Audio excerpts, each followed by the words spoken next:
What's going on, everybody? My name is Matt Dickens. I'm a loan officer here at Homestead Financial Mortgage. Welcome to the Pour Over Project. Got a very special guest here today, the one and only Greg Aftayev. How we doing, Greg? Good. Thanks for having me. I do. I'm excited to be here. Yeah, glad to have you. Greg is a newfound friend, newfound mentor, newfound boss with the S's are $2. That's a damn fact. Right. Thank you. Flattery. Yeah, that's how we work around here. I gotta, promotions, we gotta kiss his ass a little bit. Pour Over Project, is a project that I'm starting. So basically, I know that I meet so many amazing people every day, and I figured, my network is missing out on these conversations. So I figured I'd just get a damn camera, get a microphone, and I'd record this stuff and get it out. So today we're going to be talking about Greg, his experiences in sales, experiences as a loan officer, and how he evolved into being a loan officer and turned it into a partnership, building a company, building an empire in St. Louis, building a reputation, and owning his own brand. So does that all sound good? I'm going to pump your tires a little bit for the next 30 minutes. Yeah, remind me to call me every morning. That would be wonderful. Yeah. It's his new ringtone. I'm going to pump his tires every single morning. Normally I don't drink coffee this late in the afternoon, but this is quite the delicacy. What are we Sponsored by Starbucks Espresso Roast. It may or may not been sitting in my car for the last 60 days. It's explains the richness. I'm aging it, It's a self-aging. It's a new skill set. It's a new hobby. All right, let's quit jibber jabbering. Let's dive in. So your evolution into being a loan officer, now partner, owner. How did that all go about? What were your successes? What were some challenges? What are some highlights that you can share? When we started Homestead, I had been a loan officer at another mortgage company, two other mortgage companies for just a couple of years. It was a different animal back then. This was well before legislation came in. So anybody could be in the mortgage business. I had a mentor, a fraternity brother, who taught me the business. I came to work for a small family shop, and I found something I enjoyed. What I liked the most about what I did was, in the beginning, I was structuring loans. It was purely on the refinance side. Growing up middle class, you could appreciate what it was like to struggle with money and to be able to provide people some alternative solutions with their financing, teaching people to pay their bills not just responsibly but strategically. I felt like I found my calling, and it just stumbled across me. I didn't know what I wanted to do when I came across this. I don't think anybody ever grows up and says, "Mommy, I want to be a loan officer." Don't. That's exactly what my evolution was. Second grade. Right. Yeah, I was just really dreaming about it. But when we decided to start our own mortgage company, it was because there was opportunity. There was the barriers to obtaining your own company were a lot different than they are now. Asset levels were lower. We did it for the biggest reason is that we thought we could do it better than anybody else in terms of keeping your employees like clients. There's a reason why I think we've been doing this so long, and is that we're very involved with our people. I think it's the leadership involves more about caring for your people versus about the bottom line. You don't manage your people by numbers, you manage them by who they are. Yeah. So by hook or by crook, there's been a lot of highs and lows. It's kind of hard to almost quantify that in one question, but we evolved because we thought we could do something better, and we still feel that way to this day. Yeah, for any business owners out there, I think it really just starts with the people. If you treat the people right, and if you give them what they need, they will give you what you want. Mm-hmm. And I've experienced that with, my aunt and uncle's business, how they ran it. I mean, I was introduced to that business when I was 12, and I met the front desk woman. She was like 16 at the time. And now I did an internship with them in college, and she was like the marketing operator or something. I mean, they just treated them right. And when you get your employees to buy in, and the only way to do that is to treat them properly. I feel like that's really how you scale. That's really how you sustain success. And 2022. Yeah, don't ever get away from your business, and don't ever assume anybody else can run it like you. You can have people doing certain things. Systems run the business, but the people run the systems. But for the most part, if you're not involved, if you don't know who the people you're working with, then I don't think you'll ever get to that next level. What do you like about leading people? Because a big part of your responsibility as a partner at Homestead is just you're on the top line, right? So you're helping all the loan officers have success with sales. What are some things that you're doing to help keep people engaged, and what do you like about your job and involvement with a loan officer's success in getting business? Okay, it's a good question, because I often thought, as I redefined my role in this organization as the years gone by, what is my responsibility? And it all is to teach people how to maintain relationships, how to create them, but how to build them. I always say this, and it's probably hard. I don't know if your generation appreciates it, but a lot of people out there would. But you would join a gym membership because this guy made you feel like nothing else mattered but you. And then as soon as you signed the paperwork and the next day you saw him in there, he walked past you and you're like, I thought we were friends. I'm up to 10 bicep curls, bro. Hi, the guy's not talking to me. I felt like once you've acquired a relationship, and we work so hard in this business to, why not continue it? Right. So if there's anything I teach anybody is how to maintain relationships. How do you become who you are? Why do you have friends? Why do you have relationships? Why don't you continue that in the same scheme of things? It's not always about the lending part. Right. It's about the relationship part. No, that's a big thing. I mean, that's probably the number one thing and impression that I got off of you when I first met you is just your style. You're very good at sales, but you're not good at sales. You're good at relationships, and people do business with. I do appreciate that. Yes, Thank you. You're welcome. I hate that word. That's another alarm clock for you. That's me pumping your tires. It's fine. Well, I mean, if you think about in our industry as well as so many others that were in sales, this wasn't an industry anybody set out to be. Right. This was something you did because you didn't do well in school. You couldn't go to school. You had a lot of problems. As this industry became more legitimate, we feel as though there's an entry and a barrier point, and we feel internally that there's a bar. Yeah. And wear it like a badge. This isn't something you just visit. And if anybody out there who's doing this and doing it well, it's not 9 to 5. Yeah. You can manage it well, but it's all about the relationships. It's picking up the phone. It's reaching out to people when you know that maybe they might need a phone call too. It's not about their business, Right. So what is your advice to those that are representing their own brand, that they drive revenue based on their network, based on relationships? What is your advice to them on how to maintain relationships with those that give them business? Well, it's consistency. Okay, guys communicate more with memes, right? I can reach out to you and send you a funny picture or a picture we did a long time ago and it's saying I love you and I'm thinking about you. I don't think it's much different. I don't necessarily, I would never be a person that would be out on a stage talking about how to win people over, because I believe you win people over based upon who you are, what you like about them. Right. There's a guy that I love to read about. His name is Steve Sims. If you look him up, he was an English bouncer. And now he's the kind of guy that if you want to have tea in the Parthenon, he will get it happening. He's this guy that makes things happen. But what his story is about that I appreciated the most was he had a beer test. The beer test was, if I'm walking down one side of the street and I see you down the other, would I come across the street and go grab a beer with you? That's how I define who I do business with. Yeah. I want people who share the same values as me, maybe a little bit of my sense of humor, or at least be able to tolerate it. Because you're going to budge on that. Right.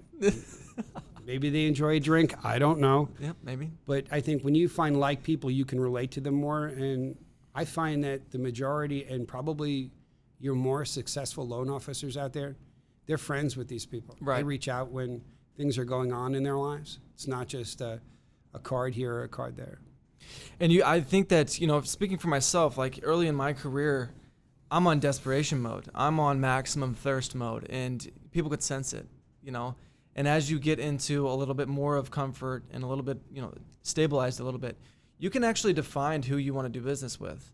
It's hard at times because, you have high goals and you need X amount of realtor relationships. You need X amount of leads coming in.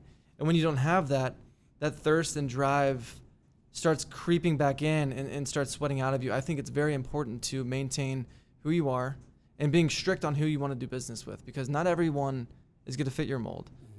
Is that proper advice? I mean, for people that are starting their career, is it acceptable to be a little picky with, those that they want to do business with? Is that, as an owner, would you want a loan officer to say, no, I shoot that guy off because we don't jive? Yeah, well, I would want them to know, like you, like anybody else that works with us, I want them to know what their why is. Yeah. And then from there, stay in their lane. We have loan officers as young as 22, 23 years old. I don't think they're going to jive with somebody like me. I want this new generation like you guys coming in, I want you guys all to do business together. I want you to be where I was 20 years ago, and I can look back and say hi to these people and remember when we were nothing? Right. And here we are. We made it.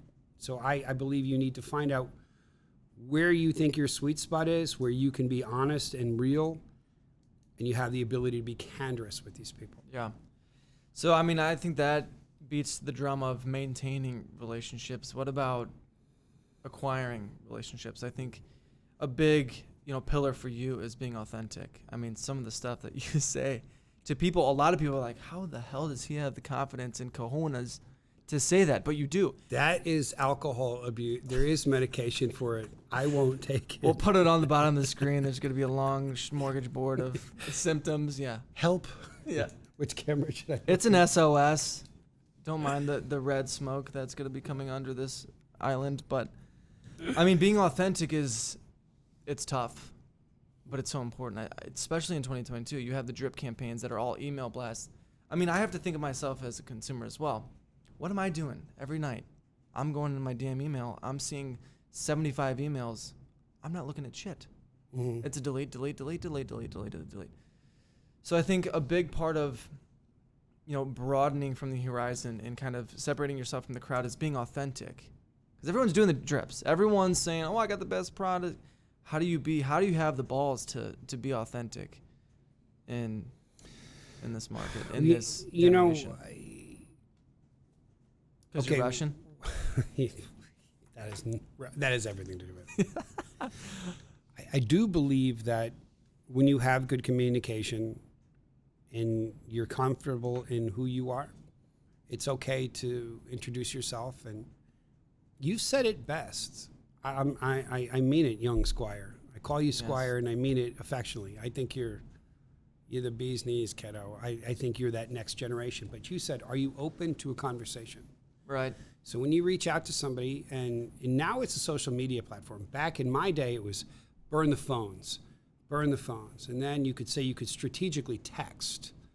But now you could reach out to somebody who you find interesting and let them know that you dig them. Right. And would you be interested? I got a little bone to pick with you. We talked about this. The reason why you came to work for me is one of my agents. I tried to shark one of his agents. And she'd said, Greg, I love you, but I took a lunch with this kid. So I would ask you this question. So let's turn this around. Right. I know this is your show. Okay. Tell me how you got the attention of a real estate agent that does $20 million a year, who's doing business with an owner, and said, I like this kid, you need to talk to him. Finish. I think that, there's definitely been times where I'm about to hit the green button and dial and shit my pants, but at some point you got to just start backing yourself. You have to start thinking, look, I try to look in the mirror and say, I know what I got, and I know what I can give. And coming from a mindset that they're missing out if they don't want to work with me, that drives me. And so I dial it up, and I just say, hey, you want to go to lunch? She took it.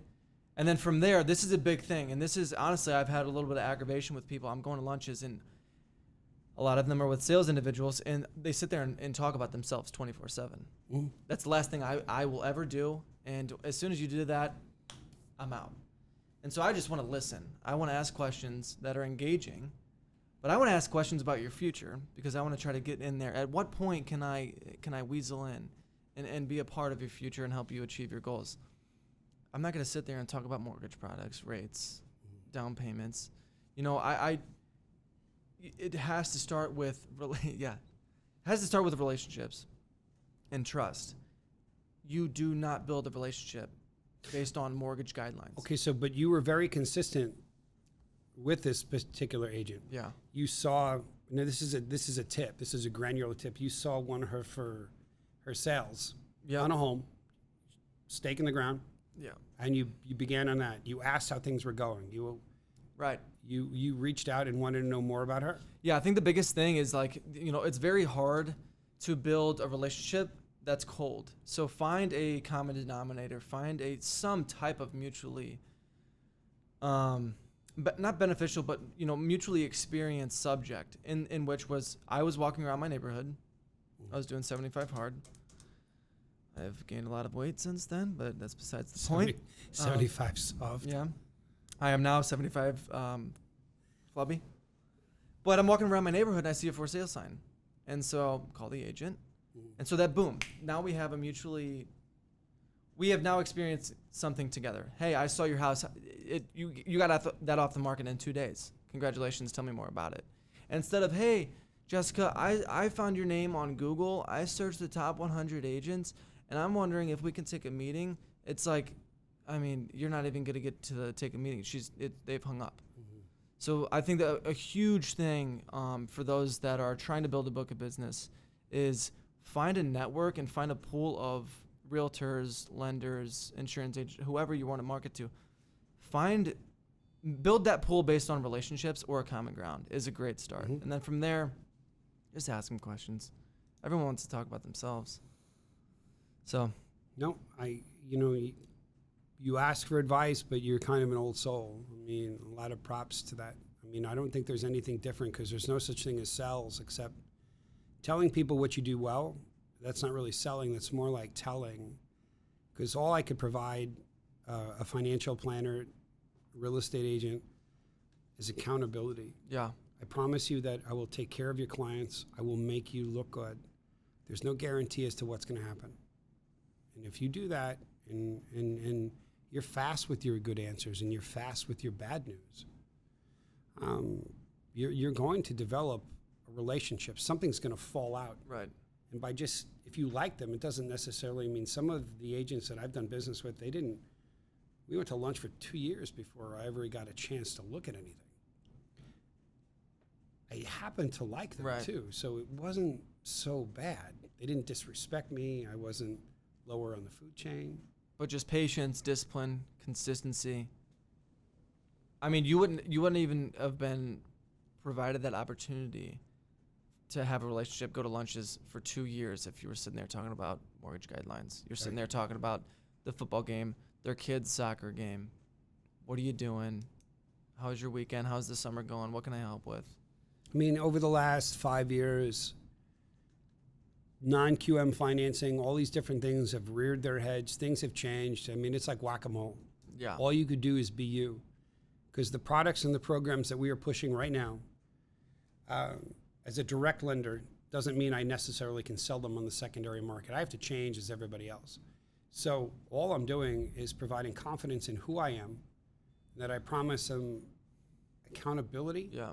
I promise them explanations and an education. And if you don't do anything else but that, but you do it consistently, and maybe broadcast that, a little bit of knowledge, and tell some stories on a social media campaign, I don't think you overkill it. I think you find certain people you like and you work hard towards them. I'm not a big believer in a big blind sweep. No. I got 95 agents I got to reach out to. I think you find people you like and grow together. And just work together. Try, yeah. So who's one success story? I mean, what's the top win, the top agent, the top situation that you can reflect on that you're like, I did it, baby. You groveled for 2 years and then you finally won the business. What's an example? Well, okay, there's a couple, but I think the one that it's the it moment. Yeah. Okay. My partners and I we're doing okay, but we're not really breaking into the bigger part of the referral side. We were trying to really penetrated. We had in-house underwriting. We've got marketing. We've got all kinds of things. But we're not doing it the way we're supposed to do it because we kept going out and talking about products and programs, and because we didn't know any better, because when we first started, we were just a call center refinance house about 15 years ago. But maybe the last 9 or 10 years, we've really been geared towards the referral side. There is a particular real estate agent. I always thought she was really cool. I was afraid to approach her. I got her cell phone number. I took a picture of me with a piece of paper rolled up, and I said, I'm looking for a lunch appointment with you. And you sent her a text And with that picture? She laughed, and she's been a client ever since. But when you approach things from, now you know me long enough, when I call you, I rarely say hello. There's a personal thing. When you break that barrier, that's when people get to notice you and go, look, I got to do a loan. I'm an agent. I'm a financial planner. This client needs money. I might as well laugh along the way and have some fun. And I know my client is going to laugh along the way too, or at least feel like they matter. I mean, that's fantastic. Greg has shown me this text thread. He still has it. He literally took a selfie and rolled up some paper, took a selfie of him going like this. And the text was searching for a lunch with you. I mean, it's mint. It's money. It's nothing. It's not products, guidelines, this. It's, hey, I'm funny. I'm cool. And my mom said, drinking too much is not going to get me anywhere. God rest her soul. See, mothers aren't always right. My mom is, though, of course. Not mine. No. All right, so we kind of talked about it, hinted around it, beat it around the bush about it. Being authentic, what does it mean, and how important is it in growing a business, a brand? It's the only thing. It's the only thing. I am like everybody. I love to listen to the market, the Dow, everything I base our interest rates on, the Fed, all the stuff everybody else hears. But for me, trying to be a leader in my organization, I care about knowing what's the most important thing that people would need to understand or need to feel. And the one thing I've learned is, I read it from Jeff Bezos, and he had said, if you're trying to ride the wave that you see, don't, it's already gone. Find something that you do and you do well and have a passion about it. The reason why Amazon was so big was that they didn't care about Walmart, they didn't care about anybody else. They cared about making sure that the customer was emphatically happy and satisfied. That's all they cared about. And these other companies just went away. So find something that you are about. Find your why, find your niche. I mean, I see loan officers all the time putting out great information, but I like that they do it with just a ball cap on. Right. They are who they are. They're not trying. You're starting to see people become more real. So I would say being authentic is probably the most important thing you can do. Find out what's important. Don't worry about what anybody else thinks. Don't worry about the fear. This is who I am. Let me put it out there. And be consistent with your message. I think that's so important. I mean, everyone is, historically, you got the button, you got the tie, you got the straight jacket. I think that age is dead. It's boring. I'm in a damn hoodie. And in mortgages, it's not rocket science. So who am I to sit here and be on my pulpit and scream guidelines? No. I wish I could wear ties, but You'd look good. Could you tie them? I'm pretty heavy now. So when I wear a tie, like the jowls, it's not. You get some sun over the weekend, I'm Greg? laughing because it's mocking the tears. But I believe it's who you are. I would do business with you looking like that or in a tie. By the way you treat me, by the way you call me back, and your sincerity. Yeah, I agree. I think there's a different level playing field. I think COVID had a lot to do with that too. I agree. It kind of brought everybody on the same. My dry cleaner's like, where'd you go? I don't know where you are anymore. The dry cleaners that you forgot your wallet at I missed yesterday. I did. It's fine. We're going to lunch and said, we got to make a pit stop, and we hop at the dry cleaners. I'm like, oh, you're paying for my dry cleaning, Greg. He's like, no. I was going to say in the car, forgot my wallet. I was going to say something nice. I'm at a loss. No, it's a great conversation, Greg. I mean, for anyone listening, moral of the story is, if you're in sales, if you're trying to build a brand, just be authentic, be yourself, be human. Do not change, do not conform, because people can smell it, they can stink it. So be yourself, push your message, be consistent. You got anything else to add? Yay. Boom. Where can people contact you, Greg? You can reach me at greg@hfmloans.com or Phone number? 314-283-0137. I didn't know I was going to push there. All right. Thanks, brother. Good.